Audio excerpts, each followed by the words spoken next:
the Northeast, big storms like this are like, it's like a championship game to weather trackers across the country. One of them is an aspiring meteorologist, Beckett Moore. He joins us live from St. Louis, Missouri. Hey, Beckett, what's going on, man? How do you like the storm so far? I do really like it up there in the Northeast, really heavy snow up there. Going to be interesting to watch that play out in the coming days, especially as we go into tomorrow. Has anything maybe surprised you at all with this storm, or is it going just as you thought it would?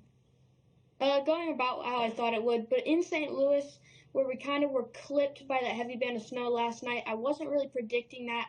I didn't think we would have such a persistent heavy band of snow, but because we had that, we had about 1 to 2 inches across the city, and even 3 inches in some isolated spots. So it was pretty crazy last night to see that heavy band across the city, bringing us our first measurable accumulating snow of the season. Yeah, it was pretty good, right? I mean, that thing kind of surprised everybody as it peeled on through the city. Hey, what's your favorite kind of storm to track? I would say definitely snowstorms. That's what really got me into weather forecasting. I've always loved it. I've always, loved watching Fox Weather and predicting the storms, forecasting the storms, and then, of course, reporting on the storms when they get to the city. Yeah, I mean, there's no question. It is fun. Now, here's a little video that we found of you in hail. Check this out, a little video. When was this video taken, tracking hail? Oh, man, you got to be careful, Beckett. April 15th, 2023.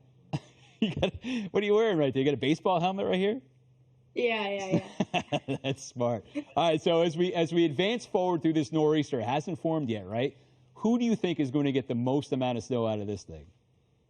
I'd say through Scranton, Pennsylvania, all the way through western and central Massachusetts, especially there north of NYC, where we get those heavier bands to set up and persistent heavy snow. I think that's where we're going to have that dumping of heavy accumulating snow and probably going to cause a lot of travel disruptions. Yeah, I love that. What makes you think those bands are going to set up right there?